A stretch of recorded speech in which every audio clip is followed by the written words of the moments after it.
All right, we are live for another post-game show here. K-State wallops Oklahoma State 42-20. Offense much better. Avery Johnson much better. And defense, after a sluggish start, definitely got it turned around. We'll break it all down coming up next. Thanks for listening to KC Sports Network, proudly presented by Emprise Bank. If you're thinking about starting a business or know someone who is, check out Emprise Bank's SBA loans. It's always good to know your options, and they can be your partner in possible. Well, a celebratory Ben Holiday bottled in-bond bourbon is the name of the game today as K-State wins 42-20, or some 360 vodka from our friends at Holiday Distillery. Probably plenty of people as we look out, DY and I, across to the parking lot over there, drinking some at their tailgate right now. But if you didn't have it today, you need to get it for next time around, which I believe is the Kansas game, the next home game, right? So it will be flowing. You've got time. Okay. That's going to be about a month from now. Go get your Ben Holiday bottled in bond bourbon from our friends at Holiday Distillery. They're Cats. They're K-State folks. They'll be rooting for K-State in that game. So they support us. Please support them. Man, somebody might need to support Mike Gundy and company right now. It doesn't look like that offense is going places this year. 42-20, the final after a late garbage time touchdown by Oklahoma State kept it from looking worse when K-State had built a 42-13 lead. And man, I mean, it didn't start incredibly fast for K-State in this one. There's a moment there in the game where it felt, some shades, honestly, of last week in Provo. A little bit of deja vu. Avery Johnson throws a bad interception. Oklahoma State has a chance to go up by 10. This time, though, defense holds them to a field goal, and the offense just took over from there. It was very much not the same story as last time. The offense took over, but so did the defense, too. But I did think that today was a case of Kansas State was the home team, and for a team that's got some youthful inexperience and guys that are prone to making those kinds of mistakes, or at least did at BYU and even a little bit at Tulane, they didn't allow it to snowball today. Like when you had the flea flicker, easy touchdown for Oklahoma State, then you come back and throw an interception, it could be easy to go, here we go again, because that's kind of how things really started to turn for the worse in Provo. So I thought the difference was maybe you learn from your mistakes of what happened at BYU, but maybe just the difference of being the road team versus the home team, to be quite honest. No, I mean, I certainly think that played a part. To your point, DY, I mean, I thought the biggest takeaway I had, and I know we're going to expand on this a lot, is when Avery Johnson threw that pick, and it could have certainly snowballed. The air was sucked out of the stadium. That Kansas State responded, and Avery Johnson responded and looked terrific from then on. It would have been easy for him to be a shell of himself and go into a shell as a young quarterback after making a mistake that was the right read, just sailed the throw. After that interception, though, 3 touchdowns, no interceptions through the air, 4 carries for 49 yards on the ground, over 12 yards per carry, 10 of 16 passing, 10.6 yards per pass attempt for 169 yards. And the stat line could have been even better if not for a couple of drops and an absolute beautiful throw that was not caught by Jaden Jackson, where he was interfered with in the end zone, that happened right in front of me, where Avery just let it fly, and it was absolutely on the mark. Not to mention a 36-yard pass to Jace Brown that was called back to an offensive pass interference. So Avery Johnson's stat line of 19 for 31 passing, 3 touchdowns, 1 interception, 259 yards. Let's be honest, could have been like 330, 340 yards through the air. He averages 8.4 yards per pass. K-State's offense was the best that it has looked by far this season, and a dominating performance, and just the ability to respond when they faced some adversity this week. They couldn't respond when the bleeding was occurring against BYU. They didn't have an answer. Today, they had an answer, and a huge shout out to the defense for holding Oklahoma State to that field goal after the interception, keeping it a 1-score game. K-State answers back with a huge explosive series of 2 plays, 71 yards for a touchdown. And then defense took it from there, gets a turnover. Oklahoma State goes 9 straight drives after taking a 13-7 lead, 9 straight drives where they don't score a point. K-State's defense was terrific, especially during that early part of the second half when they bottled up that OSU offense. Yeah, a few things, like kind of putting Avery Johnson's day into perspective. You mentioned some of the missed opportunities that were still there that they didn't take. I think there was another touchdown call back from a penalty, especially in the first half again. So that's if you want to talk about the negative, I think that's an issue right now. They're having penalties sink really, really good offensive plays. Which that one was. I think that was on Avery. It was receivers not getting set, but Avery snapped the ball too soon after some motion going on over there. So, you're still living with some of those mistakes right now, but they turn around and still scored on the drive, which probably is another home road thing. It's a little bit easier to get back on track. Yeah, exactly. I think with the experience that they have, hopefully they get it corrected sooner rather than later. I think they're going to see some wide variance with this team, perhaps with home and road. But I wanted to put in perspective, some of the I actually got it from some fans too, but I came up with some stats of my own as well. That kind of puts Avery Johnson's day into perspective. He had a 5-touchdown day against the Power 4 team for the second time in his career. Will Howard did not do that ever, and Skylar Thompson did not do that ever. Avery's now done it twice. Did it today against Oklahoma State. Did it against Texas Tech in Lubbock last year. A 5-touchdown day from your quarterback against Power 4 competition. Will Howard did do it once. I believe it was against Troy. Also, he had 259 yards passing and 3 touchdowns. Just to put that into perspective, Skylar Thompson only did that once in his career, those types of numbers. And Will Howard did it 3 times. So that's not to run those guys down. I'm just putting into perspective the day that Avery Johnson had in just what is 6th career start, right? 6th career start. Yeah. He did something that the past 2 quarterbacks that are pretty good quarterbacks didn't do, or that rarely did in their multi-year starting career. Yeah, you know what? Let's focus in on Avery Johnson here. Let's make that the main storyline from this game, which, of course, is brought to you by our friends at Alenco. For all your home improvement needs, Alenco has the hookup there. It's alencohome.com, ALENCO home.com. But, I mean, to me, it's just all about Avery Johnson today if you're talking about the headline, because things looked bleak last week, some bad turnovers, and just never was able to really stop the bleeding like we've said so many times, or like dam up put a wall in front of the water that was just caving in on everybody. Completely did that today and took massive steps forward. And you just mentioned, DY, 6th career start. Like we're still very early on in the Avery Johnson era. And for him to do that is against an Oklahoma State defense that has its problems, but, for instance, look last week, right, at Isaac Wilson, who played fine for Utah, and he is a true freshman, but he didn't play like that. I mean, he didn't play like Avery did today. That was a spectacular performance. He was doing it all. He was much more consistent in the passing game. He kept his head on and kept the team just moving forward behind him. He had some nice runs. He had like one of his really highlight reel, like video game style runs where he jukes out the defender. Like he was just in his bag with all sorts of different tricks today. And I think that's so encouraging to see moving forward, that not only he can do that and put it out there in a game against Oklahoma State, but also just that he's doing it this early and can do it after such a horrible performance last week. It speaks volumes to like everything the coaches have said about like the leadership ability and just poise that he has. We hear about all the time. Sometimes people can feel like the coaches are a bit hyperbolic, but I think they're right on that about like the mindset and attitude of Avery Johnson. You saw that. The bad, I think I feel like to see him a little bit more decisive, needing to scramble, and then the interception. Those 2 things really bad. The rest,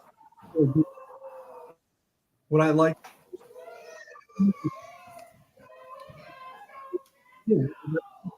is being road for speed. I get that, but he was better in the pocket. He was better at not bailing on clean pockets and being willing to hang in the pocket and wait for your second and third and fourth reads to come open. And by far, I thought he made the most impressive, he made some high difficulty throws on the money today that we weren't necessarily seeing on a consistent level the first 4 games of this season. And he was just consistently accurate today. There was less overfires. There was a couple. There was less overfires. He was a lot better with his deep ball for sure.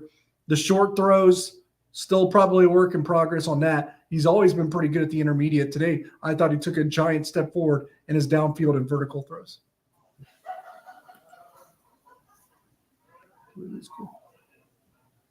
No, I'm here, guys. Can you hear me? It cut out for just a minute on my end, so I apologize about that. But you guys hear me okay now? Yeah. Yeah, I'm sorry. Yeah, I mean, look, he was obviously phenomenal. I mean, I just mentioned it, like multiple drops. I mean, 19 to 31 passing, 259 yards, and probably could have been like 22, 23 at 31 passing. If there's a couple of catches made, I thought he stayed in the pocket really well, like you mentioned, DY. One of my favorite plays that he actually made was just a simple 6-yard pass to Keegan Johnson over the middle of the field, which people will probably roll their eyes at. But Avery went through all his progressions and his reads. Oklahoma State was in a zone defense, and he was patient, and he went through every read on the defense and then just dumped it down, took what the defense gave him, dumped it down to Keegan Johnson for 6 yards. That was actually one of the plays that stood out to me, because Avery's willingness to come off the first read, go to his second, go to his third read, go through the progressions. To your guys' point, his ability to bounce back after a really difficult performance shows the poise and the characteristics, the intangibles that we've always heard about Avery Johnson as the player. And I think you just saw his confidence ooze as the game went on today with some of the throws that he was making and just letting it fly out there. I mean, he was absolutely terrific. One of the best performances we've seen from a young quarterback in quite some time. K-State's offense after that interception had an 8-drive stretch where they scored 35 points. That's 4.4 points per drive. Obviously terrific. And you couple that with the fact that the defense doesn't give up any points during that 9-drive stretch on the other end, and K-State just completely takes control of the game. And obviously, look, we got to give a huge shout out to the K-State running game as well. 300 yards on the ground. The offensive line blocked their ass off in this game. DJ Giddens, terrific, explosive plays galore out there. But guys, this is the 5th straight game to open the season that K-State has now ran for over 200 yards on the ground. Consider this.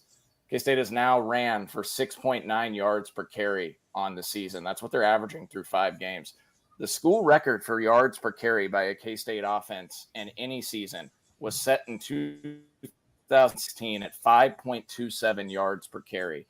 The next closest, 2002, that L. Roberson, Darren Sproles team at 5.24. And then the 2022 offense at 5.1. So the number 1 yards per carry offense by a K-State team is 5.27. K-State is averaging 6.9 yards per carry. And we're 5 games in now. It's pretty remarkable what they're doing on the ground in this game. If you go back to last year, 7 straight games now over 200 yards as they ran for over 200 against Iowa State and then NC State in the bowl game. 7 straight over 200 yards. That is one of the longest streaks in K-State football history. So they've been really, really good. DJ Giddens has been fantastic, and the running game is only going to do things to farther set up the passing game. Yeah, definitely want to hit on DJ, who was absolutely outstanding today. It was crazy. 1 point late in the game, he was averaging 21 yards per carry, which is nuts. But look, Alenko brings you the top story of the game. It's the offense as a whole. We can extend it out to that, right? The offense. But if you need any home improvement needs, make sure you hit up Alenko, the local company based out of Kansas City, owned by K-Staters, and they are locally owned since 1986 in an industry where most have been bought out by national companies. So if you need new windows or a bathroom remodel, they can hook you up with premium window replacements or Kohler Luxstone shower systems. They can do new siding on your home as well. And you don't have to be in KC or Manhattan. They're in Western Missouri, Northeast Kansas, and the entire KC metro. They'll go to Manhattan, Emporia, Topeka, Wichita, Rossville. Go to alencohome.com. That's ALENCO home.com to check out their services, including free estimates. ALENCOhome.com to check out their services. And you can also call Sam at 913-961-2165. I want to point out this. I know there was a lot of consternation from people about, hey, get Dylan Edwards more touches. I mean, today was clearly a DJ Giddens day. And I found it interesting. Kleiman said in the postgame press conference, he was like, did you catch that? He was like, DJ here's things. DJ wanted to go out and prove something today. So I guess, Cole, all you're tweeting about and complaining about getting Dylan Edwards more touches, fired up DJ Giddens. Congratulations today on doing that. That seemed to work very, very well. But also I want to point out, we've been hard on Connor Riley, and Chris Kleiman made it a point in the press conference, I'm sure intentionally again, to single out that the 66-yard touchdown run he had was a check that was made by Connor on that play, and it wound up getting DJ the one-on-one, which obviously he makes a phenomenal move and takes it to the house. So positive developments all around there. Yeah, I failed to have a ton of issues with the way that Connor Riley managed and called that game. The only times were when I thought he probably got a little too pass heavy early in the game, considering how well that they were running the ball. Now, those passes were still working and the execution wasn't always great. And it was a really slow start to the offensive line before they ultimately really took over and just dominated the line of scrimmage. And then, right after Dylan Edwards, I think it was the first drive of the second half, almost gets loose for a big one. It's 3rd and 1, then you kind of throw the ball. I didn't like the idea of throwing it there. I was soon after DJ Giddens had that long score, and we found out maybe DJ Giddens was a little banged up because it took him a while to return to the game. So maybe that played a part in it as well. And also that play was probably another scenario where Avery has to probably be willing to tuck it and go as well when nobody's open. Yeah, I mean, look, if DJ needs me to give him bulletin board talk for if he's going to go out and get 187 on the ground and do what he did, then I'll be glad to do it. Though, just to be clear, it was never about taking away any sort of touches from DJ Giddens. It was about getting Dylan Edwards more touches and getting him on the field more, and still getting DJ Giddens the same number of carries, just finding ways to get the ball in Dylan Edwards' hands. But yeah, I mean, look, this is just another reminder of DJ Giddens is one of the best running backs in college football. He's now got 593 yards on the season through 5 games on 83 carries. He's averaging 7.1 yards per carry. It's truly insane. He's explosive on the ground today. I think he had 3 runs of 30 yards or more, highlighted by the 66-yard touchdown run where he outran the OSU defense. Terrific. And look, DY, you mentioned kind of the slow start up front maybe in this game. K-State had 8 carries for 37 yards in the first couple of series of the game. They finished with 34 carries for 300 yards. So 263 yards on their final 26 carries of the game is an average of 10.1 yards per rush. A really special performance by the K-State offensive line, by the running game. I thought it was really interesting, guys, though, that K-State came out throwing. I mean, they were throwing the ball more than they were running the ball, and I thought that showed a lot of confidence in Avery Johnson from the start. Well, another point on that from the press conference that we can report is that Kleiman said on Thursday, I believe in his words, he was like, Avery was like 33 of 35 in practice and looked as good as he has ever seen him throwing the ball. Kleiman said he made a point to tell him that and then was talking to like Matt Wells and Connor Riley about it.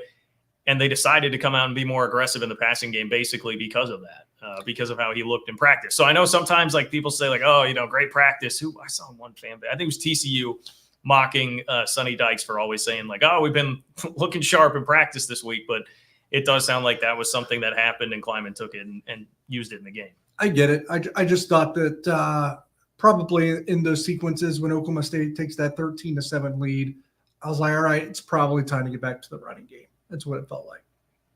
Yeah, I mean, Look, we were all thinking it at that point in time too. I mean, that was the conversation, and it was probably right after the pick. Yeah, in the press box, and then also, yes, the part where it did. You wondered if we were talking about is like DJ cramping a little bit after the long touchdown run because he wasn't in for like those 2 series where they went 3 and out back to back when you felt like they could have really started to run away. But look, it worked out. It was fine. They used tight ends again. Will Ancio gets the jump pass touchdown. Fourth touchdown. Becomes the 4th. That was a great point out by you. 4 different tight ends have caught a touchdown pass today. So someone tagged Lincoln Cure on Twitter. Hopefully they're letting him know K-State uses the tight ends. He's actually at Arrowhead Stadium right now. So yeah, did you see that, Cole? He's at Lincoln Cure is at Arrowhead with KU gear on the sideline right now. He is supporting his brother. I get it. So, yeah. Okay. Well, that's fine then. Okay. He was ready.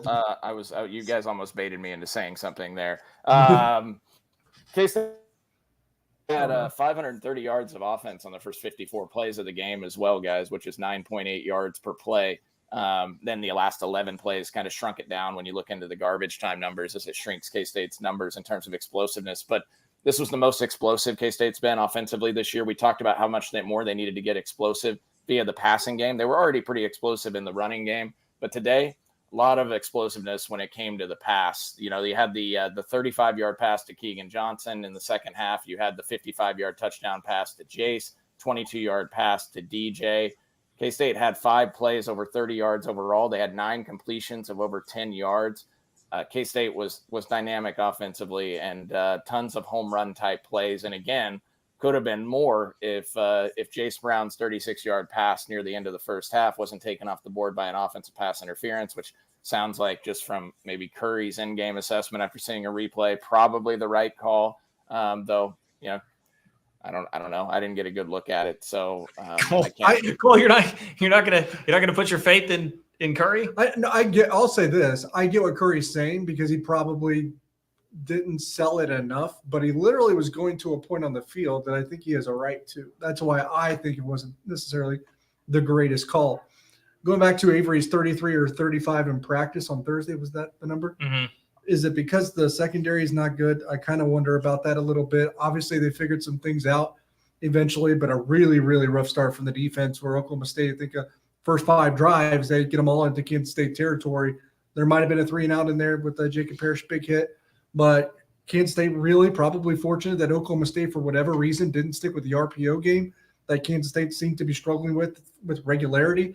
So you get in those 5 drives, they get a touchdown, but you also you held them to a field goal twice. They missed the field goal. And then ultimately the Alan Bowman, the bad snap where he can't pick up the ball and Kansas State recovers it.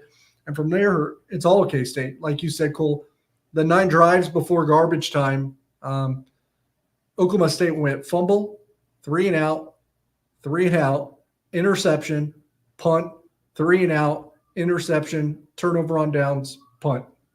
That's pretty good. Now, some of it is Oklahoma State was sputtering. I didn't understand some of their calls, and Alan Bowman he kind of turned into the shell that Alan Bowman is at some point. But Kansas State defense also deserves credit for the adjustments that they did make. I enjoyed Cyclone Larry, I think, summed up Alan Bowman about as well as you possibly could today with a tweet that said something to the effect of, Alan Bowman can go out there and be a Power 4 starting QB. You can do anything. March into your boss's office on Monday and demand that raise or promotion. That's what it felt like, dude. A lot of ducks coming out of his arm. Oklahoma State's got a lot of problems. And look, their fans hate Casey Dunn, their offensive coordinator. I mean, K-State is far from the only place that seems to always be, needling the offensive coordinator. It happens everywhere. And there were I did feel like there was a total gift of a series when the outcome was still in doubt there, where they tried to turn Alan Bowman into Colin Klein and just run him twice in a row. 2 QB runs. Yeah, no, Oklahoma State's offense, there's a lot of it that doesn't make sense from what they're trying to accomplish, but also they're pretty limited if Ollie Gordon's not going to be the Ollie Gordon of last year. And I said it, ultimately going throughout this week that the Oklahoma State formula from last year, despite having pretty much the same team back, has just disappeared on them. And it sort of reappeared early today, it felt like, but then it went away in a blink of an eye. So, we kind of said this after Arizona. So at some point we need to give Kansas State some credit. And I don't want to not give Kansas State credit, but I think it just felt like another case of a Big 12 team that just really underwhelmed me in terms of their caliber and quality of play. For sure. Cole, let's hold that thought. Okay. Because Home Field Apparel waits for no man, including Cole Manbeck, and Home Field Apparel provides the best gear that was out here at Bill Snyder Family Stadium today. We saw a ton of it. I did, walking around tailgates on my way into the stadium. So if you want to be the best dressed for the KU game coming up on October 26th, then why would you not want to be? Go to homefieldapparel.com, check out their 50-plus K-State designs. They've got 100-plus other teams as well if you want to branch out. If you want to go the Derek Young route, you are certainly free to do that as well. And no matter which you choose, you can get 15% off your first order using promo code 3MA24. That's promo code 3MA24 for 15% off your first order at homefieldapparel.com. We'll get Cole's thoughts on what exactly Oklahoma State is coming up next. Looking for tickets for your next event? Tickets for Less is your #1 source. Save big on every purchase when you use promo code KCSN at ticketsforless.com. Cole, this is all you, my friend. You have been teed up now, and everybody is waiting. Oklahoma State got decleated by K-State today, shades of 48-0 2 years ago. K-State has won the last 2 games in Manhattan against Oklahoma State by a combined score of 90-20. So here's your opportunity. You can tell us all how bad Oklahoma State is and how correct you were about the Cowboys. The floor is yours. I thought about doing the Stephen A. Smith, John, after like a Dallas Cowboys loss and having the cigar in the mouth and just laughing at you, and you guys putting Oklahoma State in the Big 12 championship game. As I tried to say time and time again, they were a fraudulent team last year. And that only came to fruition today. Now, look, I actually want Oklahoma State to be good the rest of the way. Obviously, it'll make this K-State win look better, and K-State's probably going to need Oklahoma State to knock off some teams in the Big 12. I don't know if they play BYU, but apparently we're going to need to start rooting for BYU to lose some games since they got the tiebreaker on Kansas State. Look, I can't figure out what's going on with Oklahoma State. It doesn't make a lot of sense. They're not able to run the football. I'm not a fan of Alan Bowman. I made that clear. They have talent at wide receiver, obviously, but just the disappearing act of the running game this year with 5 experienced offensive linemen, including 2 all Big 12 offensive linemen on the preseason all Big 12 team. It's hard to fathom and figure out. And I got worried, guys, at the start of this game that they might have found their groove on the first couple of drives with the running game. Oklahoma State had 9 carries for 72 yards on the first 2 drives of the game. Ollie Gordon had all 9 carries for those 72 yards. He was averaging 8 yards per carry. Well, and the final 6 carries, Ollie Gordon finished with 15 carries today for 76 yards. He had 9 carries for 72 on the first 2 drives of the game. So he had 6 carries for 4 yards the rest of the way. Oklahoma State as a team, 9 carries for 72 yards their first 2 drives. They finished with 30 carries. So in the next 21 carries, Oklahoma State ran for 54 yards, 2.6 yards per rush. K-State made Oklahoma State one-dimensional, especially it helped when they got up ahead by so much in the second half. But I bet K-State's stuff rate in the second half, where Oklahoma State didn't get any yards or lost yards, was tremendous when it came from that. So, look, Oklahoma State's defense, I don't think we expected to be, great this year. They lost Colin Oliver to Arkansas in the Arkansas game to an injury that's a season-ending deal, so that didn't help them. But K-State smoked them on both sides of the football. I also did have to throw in this one stat to get away from the defense and circle back to the offense, guys, real quick. K-State averaged 8.6 yards per offensive play today. To put that in perspective, a Chris Kleiman coach team has only ran or averaged 8.6 yards per play one other time since he became the coach at K-State. And that was at KU in 2021 in November when they beat KU 35-10. They averaged 8.8 yards per play. This is the second most in the Chris Kleiman era. I've already back to 2017 to the start of the year. K-State hasn't averaged that against another FBS opponent dating back to then. So since the start of 2017 against FBS opponents, it's the second most yards per play. And I can probably go back even farther. K-State was extremely explosive, one of the more explosive offensive performances that we've seen from a K-State offense in quite some time. Complete antithesis of last week, for sure. Sure, it makes everybody happy. We're trying to make you happier. You can win an extra $500. Just go to bluewirepods.com/survey. Complete the Blue Wire audience survey about you and your podcast listening habits for a chance to win a $500 gift card. The survey will help create a better advertising experience for audiences and in turn help this show. That's bluewirepods.com/survey, where all you have to do is answer some simple questions for a chance to win $500. Make sure to read the full terms and disclaimer, plus complete the survey for a chance to win. bluewirepods.com/survey. Link is also in the show notes of this episode. Well, when it comes to the K-State defense, they forced 3 turnovers today. One of them was definitely kind of a gift with a bad snap to Alan Bowman, which was sort of a hilarious play where he's trying to collect it on the ground while getting clobbered by Desmond Purnell. But nice interceptions. Marquise Siegel snagged one, right? Improvement from last year, holds on to it. It was a nice play. And then Kleiman shouted out Jacob Parrish's pick as he said maybe the best interception he's ever seen.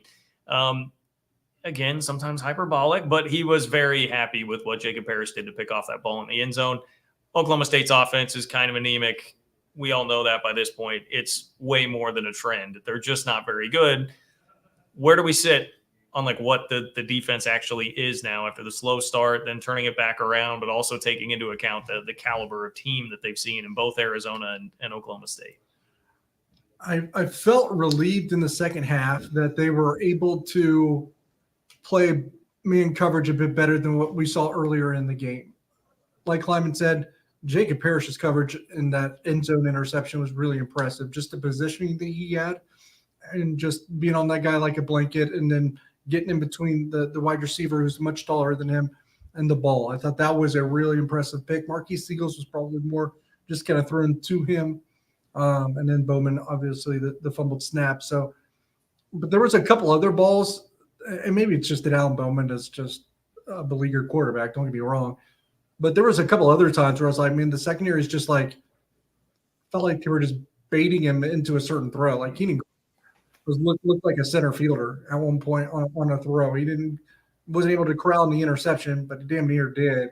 So it felt like either the game was slowing down for them and they finally felt and hit a comfort zone that has me relieved, or Oklahoma State was just that bad that they were able to think coverage a little bit more because obviously Oklahoma State was down by a ton of scores and had to be one-dimensional, so you knew what they were going to do as well.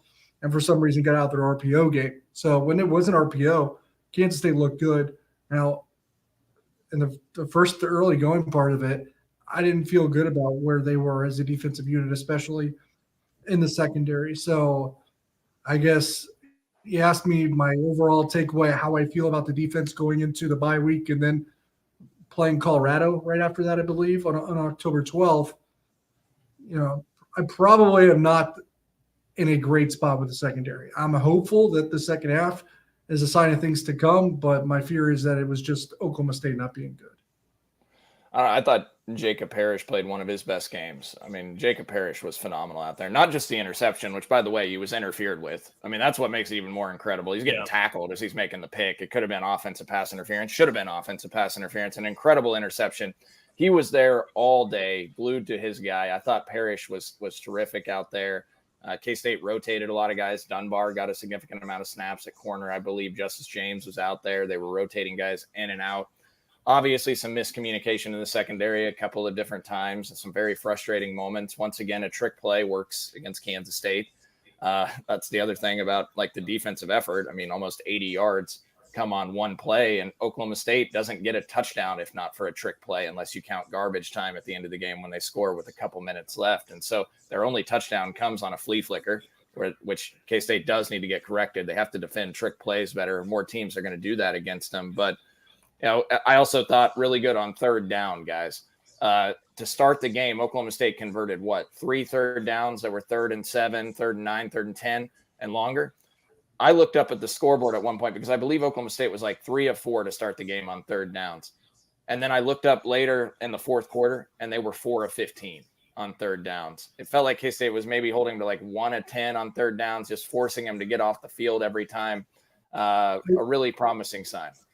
I think it helped once they got the lead, right? Because when Kansas State has a lead, their structure, their philosophy, their identity this year is just so conducive to playing with the lead because, one, they're so good at running the ball, and you can just, jam it down their throats, really, when you have the lead.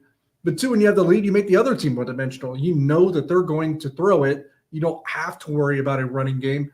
So, I don't know. The game just becomes a lot simpler when you have the lead, but I think it's even more so with this team. And I said it in my preview right up at KSO, actually. I was like, if any team gets a multi-score lead in this game, that even a 2-score lead feels like a 4-score lead with the way that these teams are built and comprised. Obviously, because Kansas State with the youthful inexperience, but they want to run the ball too. And you force Oklahoma State into being one-dimensional. But if Oklahoma State has a multi-score lead, you worry about the snowball effect for Kansas State. You worry about having to throw when Oklahoma State knows you're going to throw, something that Kansas State hasn't done well so far this year.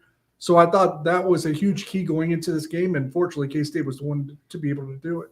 Well, and I think that's also, DY, very key, that drive right after the interception for K-State to hold them to a field goal, right? To not get down 17-7, to feel like you don't necessarily – it's the first half. You don't have to abandon the running game, but when you get down 2 scores, you press more.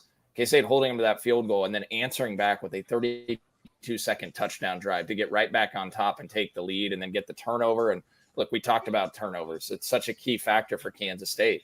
They were -2 in turnover margin coming into this game when they've been a top 10 team in turnover margin each of the last 2 seasons under Chris Kleiman and the top 10 in the country.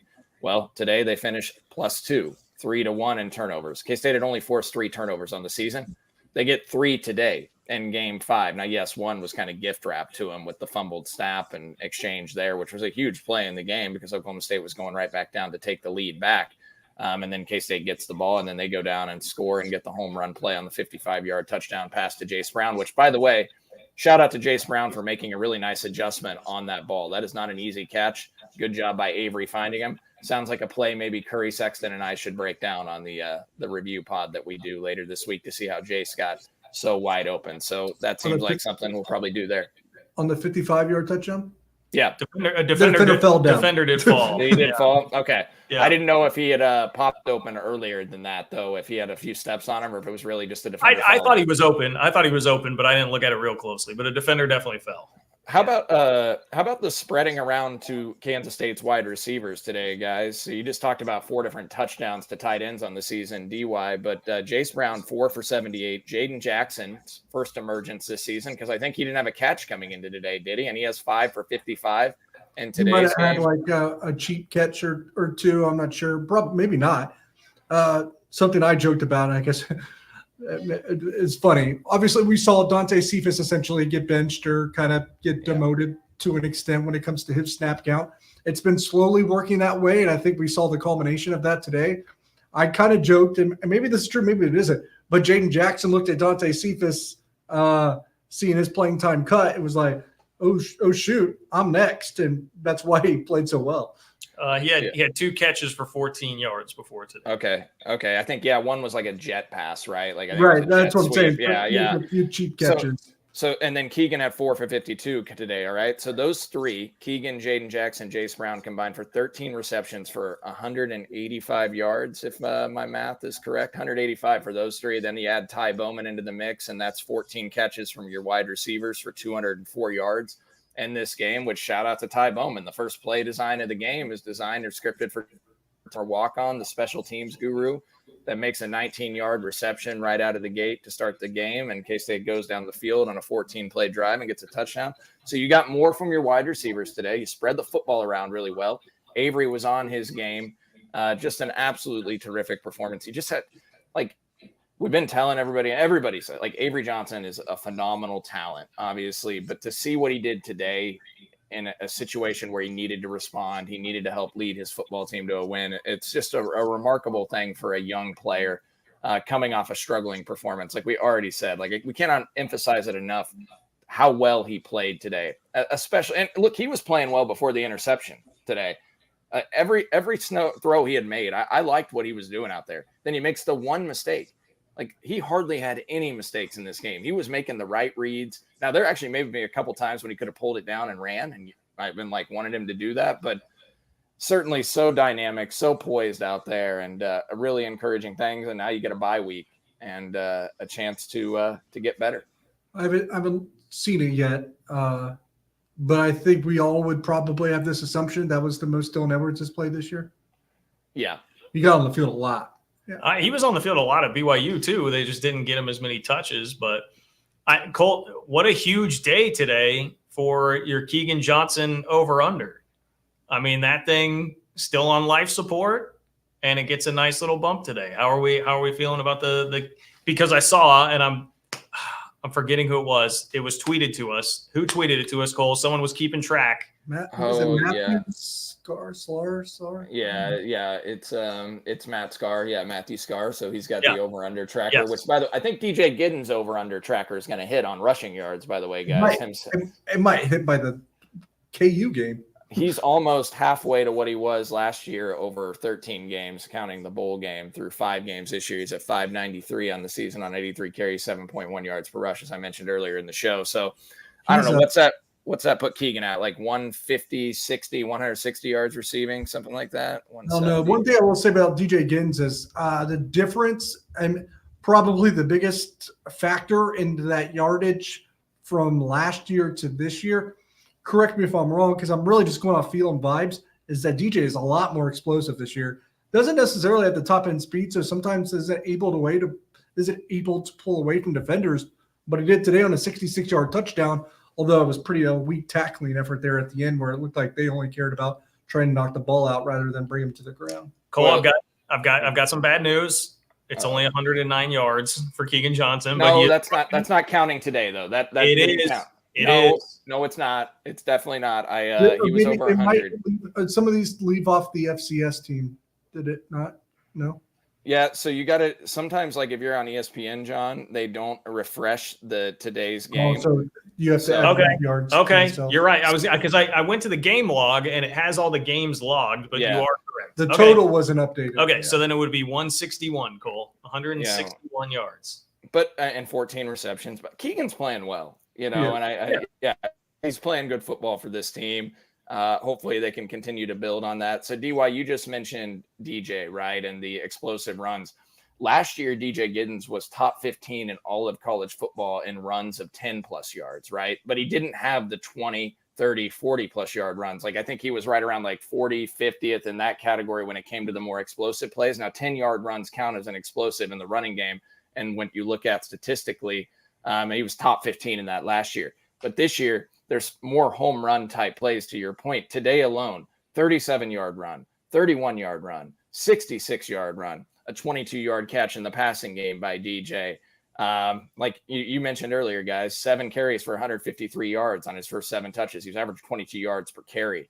That number came down just a little bit as the game went on. Obviously, not really sustainable to continue that pace, but yeah, just terrific, obviously. And look, he's one of the best running backs in all of college football. There's no getting around that. And I'm just really impressed, guys, with how I've been critical of the offensive line and how they're pass protecting at times this season, but today, like just the whole season, I've been really blown away with how well they're opening up holes for this running game. I mean, you don't run for over 200 yards in 5 straight games to open the season and have a 300-yard game on the ground against a Big 12 team that's desperate. Their backs are against the wall. Like you mentioned it, John, like you asked like an assessment about Oklahoma State. I was telling people at the Wildcat NIL tailgate before the game, I was like, I would have felt better if they beat Utah because it just feels like Gundy, they're going to be so desperate. They're going to come in here hungry. And K-State punched them in the mouth and responded in a tough situation. And Oklahoma State, I wouldn't say folded, but, that was a desperate football team playing for their season right there. And now they're sitting at 0-2 in the league. So it's just really impressive that K-State, playing a desperate team, did what they did in dominant fashion. And I got to give a shout out to Brody, guys, because that little shit owns Oklahoma State. All right. We're driving to the game. All right. It's 48. Like you remember the 2022 game, he's in Manhattan. I had it on video and he said we were going to beat him 45-0 out in the parking lot before the game. And I was like, Brody, come on, be realistic here. And we won 48-0. And then today on the drive, he goes, and I texted you guys this, you saw the proof. It was before the game. I texted you this in the group chat. We're driving. I was like, Brody, what's the score going to be today? And he goes, K-State 38, Oklahoma State 10. And I'm looking up at the scoreboard and it's 42-13, a 29-point spread. And I'm like, this guy, he owns Oklahoma State, man. His only 2 Oklahoma State games he has been to in his life, K-State has won by a combined margin of 90-20 and really 90-13 if you take away the garbage time. Again, garbage time doesn't count, just like the COVID season, which is why Chris Kleiman's 2-0 against them. If you could start taking Brody to Stillwater, that'd be nice. Because remember what I said about the home team in this series? Yes, you were right, DY. You were right. The blowout margins continue. And somebody reminded me of this in the parking lot, guys, when I was walking out to get here for the postgame show. So a guy had said, somebody I ran into in the parking lot said, well, I thought K-State, I picked them to win by 22 because of what you said on the pregame show. When we said on the pregame show, what did we say? Chris Kleiman, coming off a loss since the start of 2022, was 7-0 with an average margin of victory of 22 points per game. 8-0, the margin stays the same. K-State wins by 22 today in blowout fashion. Off a loss since the start of 2022, 8-0 now for Chris Kleiman with an average margin of victory of 22 points. Most of the games have not been competitive. The only competitive games were at Oklahoma in 2022 when they won 41-34. And I think there was one other game was decided by 7 or 10. Every other game's been a blowout. Really remarkable how this team responds after losses under Kleiman.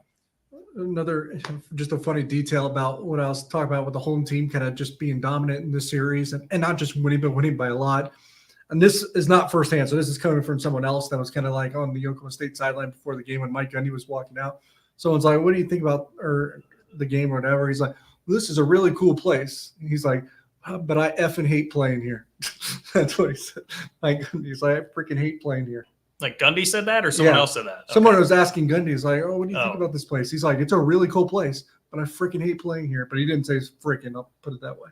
Yeah. Well, thank you for censoring for all the young ears. I did see shout out to the guys in our Discord, patreon.com/3ma if you want to sign up, patreon.com/3ma to be a part of our big group chat, the Discord, and get extra bonus content like bonus episodes as well.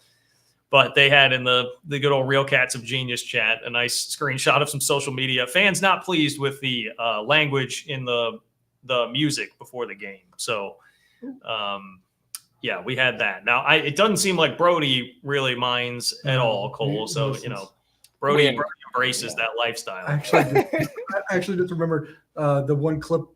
I don't know what year was it. I think it was actually 2020 when Mike Gundy's like, the band. And Bill Snyder Family Stadium. He hated the band. And then I caught early on, I like the fact that Oklahoma State brought their band. I like it when the opposing band is there. It feels more college football-y. Yeah.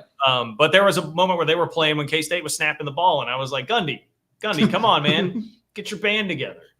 Okay, I've got two serious things to hit on here. One, we talked about the defense, and I'm going to kind of reframe that question of how confident you feel about the defense. We've been watching, if it looks like on the screen like we're a little distracted, we've been watching Colorado UCF here on the big TV. Dude, Colorado's receivers are making plays everywhere. And they show the stat. Their top 4 receivers have the most catches combined of any in the country, and they're like tied for 3rd in terms of yards. Yeah. They have 4. I mean, everyone knows about Travis Hunter, but like Horn, Webster, and then the other guy who just caught a crazy touchdown pass from Shedeur to put him up 14-7 on UCF.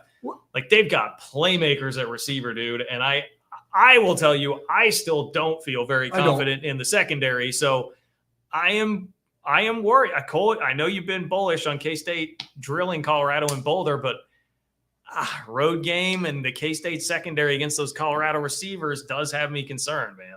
I'm concerned about the secondary. There's too much of a sample size at this point not to just think it's going to get better. Like, obviously the second half looked better, but and I said it like the last 2 weeks, this is the most disappointing part of the Kansas State team to me this year, because this is a group that should be a lot better. And then people are like, well, why should it be a lot better? We basically brought back 4 starters from a secondary that I believe was second in pass defense efficiency in the Big 12 a year ago. Phil Steele said they were number 1 in the Big 12. Yeah, that's a problem. And if we can't trust Phil Steele, who can we trust? Right. But I just don't think it's going to magically get better. But to the Colorado game, what I will say is, I know Chris Klieman doesn't have the greatest record after a bye week, and that's probably a different discussion. I think that's probably more coincidental than anything. I don't really buy into it. But I'd like, if I wanted 2 weeks to prepare for anyone, it's probably the Colorado passing offense this year when looking at the schedule. I still feel like a lot of the secondary issues are just not passing things off properly or communication. I mean, I don't know about you guys. But 5 games in, I just don't know that's going to change. Yeah, I mean, I hate naming play. I think Keenan Garber's got to play a little bit better at corner. I mean, and look, I thought he played better as the game went on. I thought he had a really nice second half today, but early on in the game, there were some coverage mistakes. The safety play, there's been some errors, like early on, like they did the RPO action. BJ Payne sucked up. They got him over the top for like a 20-plus yard gain. That's going to happen. I'll tell you where I'm, obviously, like, I want UCF to come back and win this game, by the way, and I think you guys probably should as well, and you probably do, because Colorado, if they get off to a 2-0 start in league play and come off a bye at 4-1, that, and a ranked K-State team coming in, that place is going to be a zoo. It's similar to what it was at BYU. It'll be crazy there. Not to mention the fact, one other thing, and maybe we'll sound foolish, is we're recording this live, and a lot of people listen to it will know the result of this game by the time they hear it. But I'm concerned that UCF has 10 carries for only 22 yards. RJ Harvey is one of the best running backs in college football. Like, I expected them to just run it down the throats of Colorado. So if Colorado's getting better against the run, my expectation is K-State will continue the 2-yard streak of running the football in Boulder and be able to ride down throats. But seems to be they're holding up pretty well today so far. Colorado's defense is getting better. Their offensive line remains completely porous, but the defense does appear to be legitimately getting better. Like, we've been watching a lot of this whole time.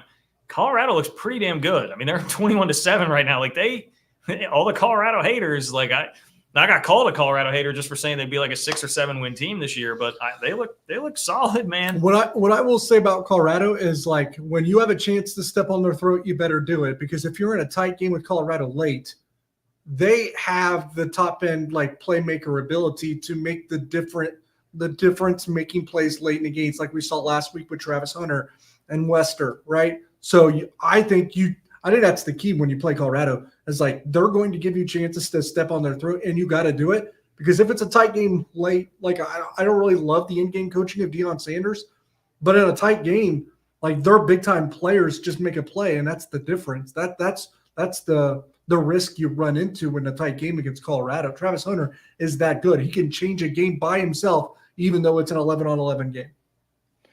I mean, let's also keep in mind, though, UCF is getting a lot of love just because they went on the road and came back from 3 scores down to beat TCU by 1, a TCU team that got smoked by SMU last week. And then Colorado should have lost to Baylor at home, a Baylor team that fell behind 21-0 at home today against BYU, which, again, BYU is clearly better than I expected. I thought BYU would lose handily today, actually, and I was clearly wrong on that. So I don't know. Like, they can be Jekyll and Hyde. I mean, Colorado could come in there, and K-State could go into Boulder and dominate. But well, and I would actually play devil's advocate to your point about, hey, it'd be better if UCF wins this game. If Colorado wins and it's 4-1 against 4-1 in Boulder, with the amount of attention, I mean, they put the Baylor game on Fox. They brought big noon kickoff to Orlando for the UCF game. Like, it'll get a lot of attention. Like, there will be people paying attention to that game. I'm sure it will be network TV. I'm sure it will draw a massive number. So that does provide opportunity for you to play one, just like a really fun game with a lot of hype and going back to Boulder for the first time and all that. But then also just an opportunity to play well and have a ton of people see you play really well. What I will say about, we just said that Baylor is not any good, and a couple other teams were any good. We're questioning how good Oklahoma State is. We're questioning how good Arizona is. K-State's got a loss. Like, as much as we want to say it, Colorado has its flaws, but if we're going to say all these teams are pretty underwhelming, then Colorado might be a little bit better when it comes to Big 12 standards than what we're suggesting. The league is incredibly hard to figure out. I'm really struggling to try and figure out who's good and who's not at this point. So I guess we'll have questions about BYU, even though they're 5-0. Yeah, we'll just need more of a sample size, I guess, and let this thing play out. But the Big 12 is an unpredictable league, and you're right, John. I mean, setting the stage. I mean, Colorado, you know how things are with them and the perception. If they beat UCF, they're going to be ranked. You know, Kansas State's going to be ranked, and you're going to have a top 25 matchup. Now, the only unfortunate part about that, John, is that game falls on the loaded college football slate, does it not? Isn't that the loaded weekend of Oregon, Ohio State, and all those games that they've talked up? And so it's going to find it kind of. Some of those have lost their luster by now. But October 12th. Yeah, October 12th was the day that everybody was like circling at the beginning of the year. Yeah, that weekend. Right. That weekend has what? I'm just pulling up that slate. You got Ohio State at Oregon. You got Ole Miss at LSU, which, by the way, shout out to Ole Miss dropping a game at home to Kentucky today. You got Penn State at USC. That's good. Yeah, Texas, Oklahoma. So you got Red River, and again, that's it. How many losses does Oklahoma have by that point? I mean, that's true. What's Oklahoma doing right now? Are they losing to Auburn?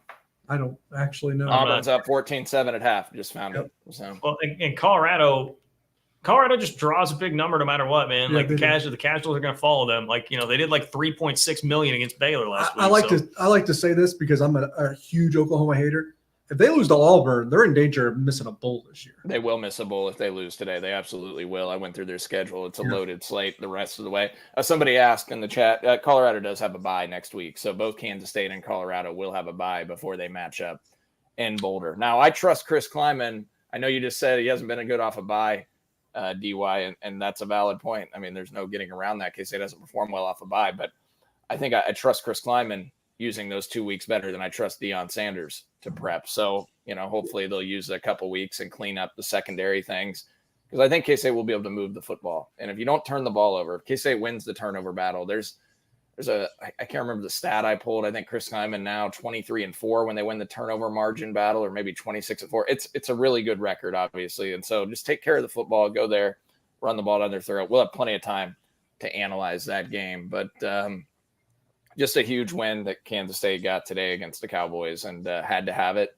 And now you can reset and hopefully knock off these next 2 on the road after the bye week and be sitting at 6-1, kind of at that point where we were all hoping they would be. Well, I probably did this in reverse order because that would have been the more natural ending point here. But the one real negative that we do need to talk about from the game today is that you lose Uso Seumalo to an injury when the game was 42-13. just frustrating. And, I feel like this conversation happens almost anytime K-State's in a blowout win, like press row. We're all kind of like, all right, when are they going to take the starters out? Like, they probably left DJ Giddens in a series longer than I would have, Avery a couple series longer than I would have. It is what it is, but it's not like we feel great about a crazy amount of proven depth at defensive tackle. And now doesn't sound good. DY, I'll let you share what you heard from Chris Kleiman after the press conference on the USO front, but it's not looking real great, I wouldn't say, for his availability. Certainly for Colorado, hopefully nothing long term. But it brings up two questions. Like, one, how good do you feel about Asher Tomaszewski? And then two, what are they doing playing USO still at that point in the game? A few things. One, I feel like you said, it is a question we ask a lot. I think Chris Kleiman has got a few things that he's kind of notorious for at this point. That's, for better or worse, well, probably worse, not going to change. It's sometimes his clock management leaves a lot to be desired, and sometimes he leaves the stars in a little bit longer than all of us would. So those things are not great, but it's obviously just seems a product of whatever this program is at this point. So, two, maybe here's the not funny, but interesting way to look into it. Okay, let's bring in our twos. Technically, Uso's a 2. Now, yes, they should have got to Asher, but I wonder if it's just something as simple as that too. 3, I would be from the reaction I got, I would be totally stunned if Uso does not miss a game. I think he's missing at least one game. I think best case scenario here is that he's probably got, this is just me throwing something out there, like a high sprained ankle, just from like details I've heard from people that said they were close to it, saw the way it happened, rewatched the play. It sounded like he just got his ankle really badly rolled up on and that thing swelled up pretty quickly. So I think like best case scenario, maybe something like a bad sprain, a high sprained ankle, and you're looking at, typically depending on the player and the position, at minimum 2 to 3 weeks. Sometimes it gets as much as 4 or 5, but I wouldn't expect him back for the Colorado game, even with the bye week, but maybe you kind of hope that he's there for West Virginia. Very frustrating that he was on the field. Look, that's a position where you don't have tremendous depth. And to answer what you just said about Asher, John, if they felt okay about him, then why is he not on the field there in that situation? Uso he's not a starter by nature. Damian Ilalio has been terrific for this defense, and he's the clear-cut starter, but Uso's a guy that started a lot of football for Kansas State. He's a key piece. You can't have him on the field with 3 minutes left in the game, especially considering he's got an injury history. He's been hurt both of the previous seasons at Kansas State, and he got rolled up on again. It reminded me of when he got rolled up on against TCU in the Big 12 championship game. I would, something that just crossed my mind that I'll throw out there is, like, you mentioned all that, because I remember in fall camp or over the summer in spring, like, there's like, this guy does not have a lot of reps yet. They were, quite frankly disappointed that he was not available in the spring. They were trying to feed him as much reps in the fall as they could. It's like, this guy has not played a lot of football. He needs to play as much football as possible. Maybe that's a thought. I don't think it's a risk worth taking, but I'm saying that could be the thought, because he is very, very green for being an upperclassman. That's, what? I mean, that's fair. That's really good context in there and things that we're not always thinking about. I'm with you. I still would not have made that call, but that's an important calculation. Like, Kleiman's not a total idiot. Right?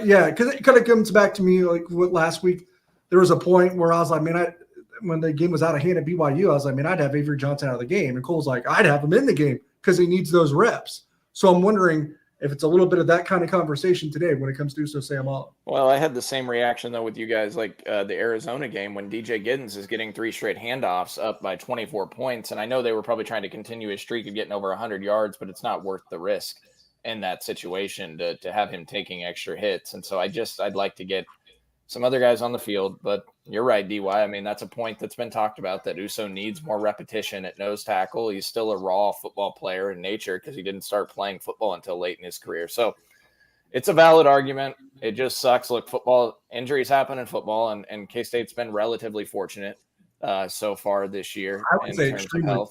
So I don't like to talk about it too much because I don't want to jinx anything there. I'm knocking on wood as I talk about it, but it's sometimes freak deals happen, and it's frustrating that it did occur and that it maybe could have been avoided, but it's football. Guys get hurt, and So you just move on, and hopefully he'll be back as later in the season. At least they got the bye week for him to get recovered a little bit, and hopefully you can get him back by game 8 or 9. Two things I would say on that. Yeah, there's a bye week, and then Colorado barely runs the ball at all. I mean, they're averaging like less than 100 yards. I think it's like 80-ish yards rushing per game. So if there is a game where you might be able to survive with a little more inexperience at defensive tackle, you would figure that Colorado would be that type of game. Except I can see that type of game being a high possession game where you actually probably need more rotation. Well, and you're in altitude.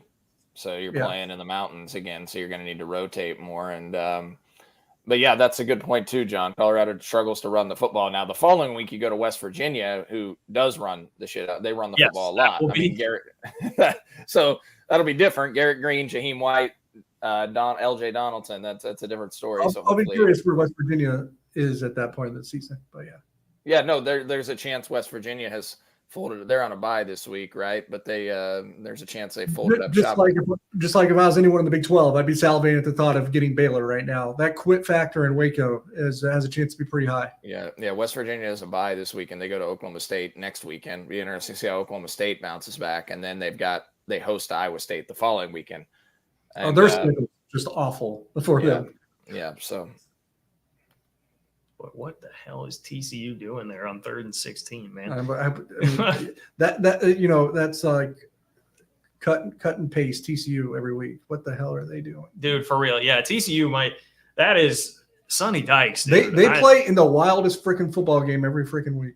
Also, just like how Sonny Dykes got to a national championship game is, I feel like, will wind up going down as one of the great mysteries of college football history. And they're winning. Now, they are winning, technically, yes, but Kansas looks like they're about to drive to punch it in. We'll see. Anyway, some good football going on right now. A couple of great games, Colorado, UCF, and KU, TCU in the Big 12. Georgia, Bama tonight. But look, by the time most of you listen to this, you'll know the results of all of those games. So anyway, thanks to all our sponsors. Thanks to Nick for making this happen while he's like literally working like 3 different jobs right now. So everybody, watching KU, give a big shout out to Nick Springer for being a great producer for us. Thanks to everybody who hung out during the live chat. Especially thanks to the guy that said I was as talented as Avery Johnson. Much appreciate that. For Derek Young and Cole Manbeck, I'm John Kurtz. Thanks for listening to another edition of 3 Ball.